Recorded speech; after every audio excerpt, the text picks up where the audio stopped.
Pertarungan logam, titanium versus tungsten. Raksasa mana yang lebih unggul?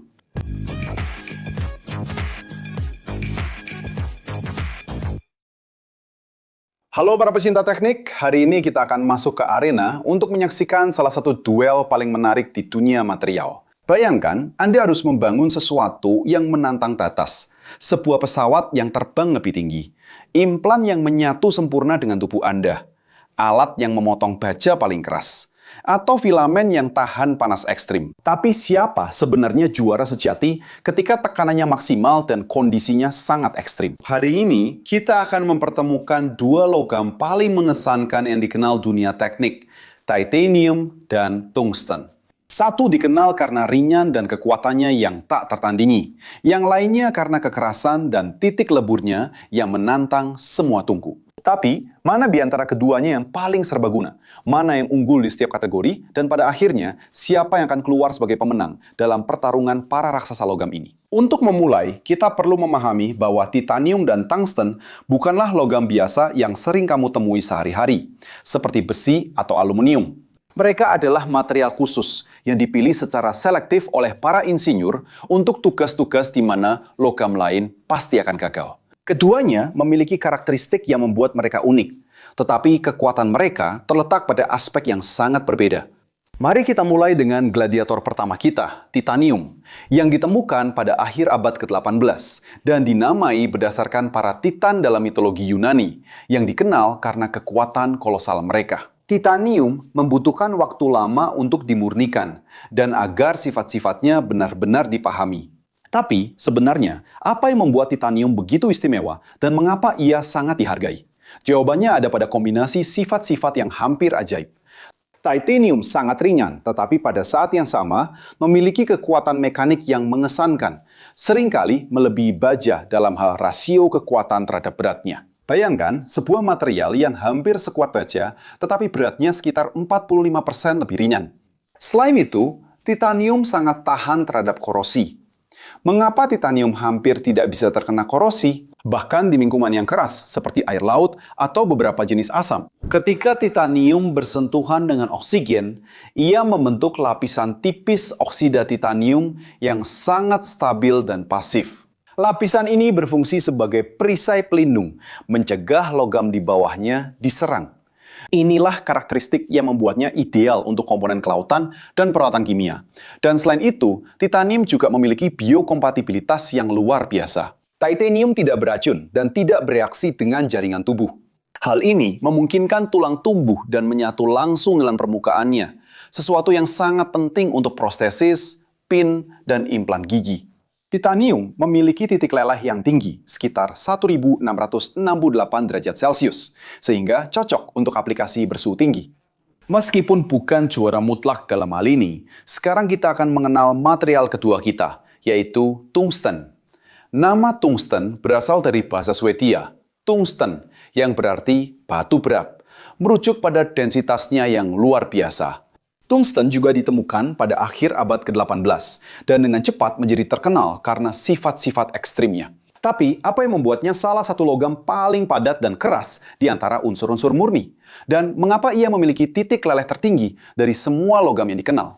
Jawabannya terletak pada struktur atomnya dan ikatan logamnya yang sangat kuat di antara atom-atomnya. Ikatan-ikatan ini membutuhkan energi yang sangat besar untuk diputuskan, sehingga menghasilkan titik leleh yang luar biasa tinggi. Sekitar 3422 derajat Celcius, yang tertinggi di antara semua logam dan tertinggi kedua di antara semua unsur.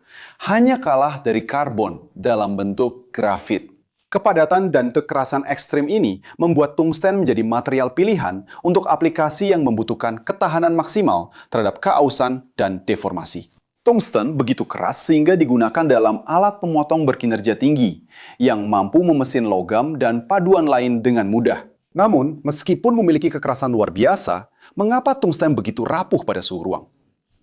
Secara paradoks, struktur atom yang sama yang memberinya kekerasan dan titik leleh tinggi juga membuatnya relatif rapuh dan mudah pecah ketika tidak berada pada suhu tinggi. Ini berarti bahwa meskipun tahan terhadap goresan dan deformasi, tungsten bisa pecah atau terkelupas jika terkena benturan. Kekuatan tarik tungsten juga mengesankan pada suhu ruang, tetapi rasio kekuatan terhadap beratnya tidak sebanding dengan titanium. Setelah perkenalan selesai, sekarang saatnya pertarungan untuk menentukan logam mana yang lebih unggul. Mari kita bandingkan mereka dalam berbagai kategori. Pertama, dalam hal kekuatan mekanik dan ringan, titanium adalah juara yang tak terbantahkan. Rasio kekuatan terhadap beratnya lebih unggul dibandingkan hampir semua logam teknik lainnya, menjadikannya tak tergantikan. Di industri dirgantara, di mana berat merupakan faktor kritis untuk struktur yang ringan dan kuat, titanium unggul dalam hal kekerasan dan ketahanan. Ketahanan terhadap abrasi.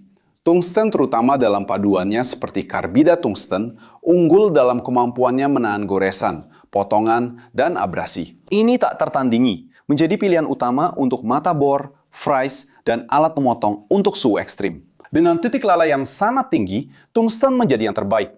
Tungsten digunakan dalam filamen lampu, elemen pemanas pada tungku, dan dalam aplikasi di mana logam lain akan meleleh. Dan dalam hal ketahanan terhadap korosi, titanium dengan lapisan oksida pelindungnya unggul di kategori ini. Titanium sangat ideal untuk lingkungan yang asin, asam, dan basah, di mana integritas material sangat penting. Akhirnya, dalam hal densitas, tidak diragukan lagi. Tungsten yang memimpin, dengan densitasnya hampir 2 kali lipat dari timbal dan sekitar 2,5 kali lebih besar dari titanium. Tungsten digunakan ketika dibutuhkan massa dalam volume kecil, seperti pada pemberat dan proyektil penembus. Nah, aplikasi praktis dari masing-masing logam ini sangat menggambarkan keunggulan mereka di berbagai situasi. Titanium adalah bintang utama dalam pembuatan badan pesawat, komponen roket, implan ortopedi, sepeda berperforma tinggi, dan perhiasan. Sedangkan tungsten ditemukan pada filamen lampu pijar, ujung pulpen, pemberat penyeimbang, elektroda lastik, dan tentu saja pada alat pemotong yang sangat kuat, bahkan pada lapis baja dan amunisi. Namun, tidak ada logam yang sempurna. Titanium, meskipun memiliki banyak keunggulan, harganya mahal dan relatif sulit untuk dikerjakan serta dilas. Prosesnya membutuhkan lingkungan yang terlindungi dan harus menghindari kontaminasi oksigen pada suhu tinggi.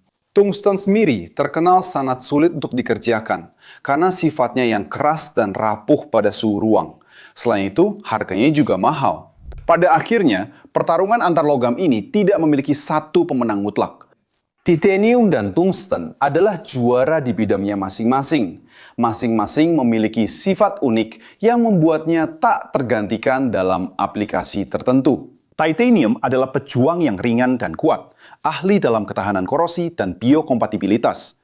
Sedangkan tungsten adalah raksasa yang sekeras batu, raja suhu tinggi dan ketahanan aus. Kemenangan sejati terletak pada kemampuan memilih logam yang tepat untuk tantangan yang tepat. Jika kamu sudah sampai di sini dan menyukai videonya, jangan lupa untuk berlangganan jika belum, beri like, dan aktifkan lonceng notifikasinya. Dan jika kamu merasa konten kami menarik, pertimbangkan untuk menjadi anggota untuk membantu kami terus berkarya di platform ini dan agar namamu disebutkan di video kami. Apakah kamu pernah melihat penggunaan menarik dari titanium atau tungsten dalam kehidupan sehari-harimu? Tulis di kolom komentar, saya ingin tahu. Di sini ada 2 pilihan video menarik yang harus kamu tonton untuk memperluas pengetahuanmu dan menjelajahi rasa ingin tahumu. Dan jika kamu ingin mendukung kami, jangan lupa like, subscribe channel ini, aktifkan lonceng notifikasi, dan pertimbangkan untuk menjadi member channel ini. Itu saja para pecinta teknik, salam hangat dan sampai jumpa di video berikutnya.